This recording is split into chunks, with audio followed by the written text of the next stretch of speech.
I'm talking about learning how to learn here. Oh, yeah. Like, did you know how to learn before going into nursing school, or was that kind of something you figured out like as you went? I feel like I'm getting interviewed.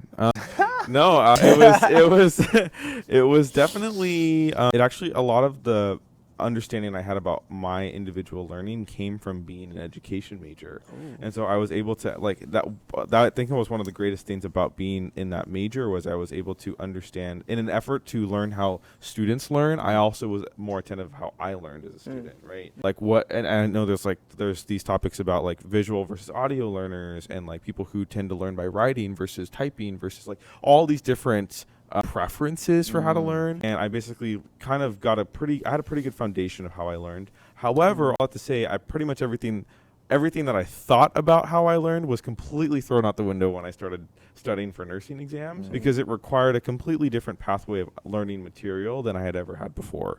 So instead of it learning like kind of memorizing a topic and then regurgitating out, it was like you had to both memorize and understand conceptually what was happening. And so I think that, frankly, long story short, it was a lot of trial and error. Let's try flashcards. That didn't work. Let's try writing it out. That kind of worked. Okay, let's integrate that. Like it was kind of trying different things, seeing how my test results changed, and then eventually learning to do it. Yeah, it sounds like kind of like an adaptive process.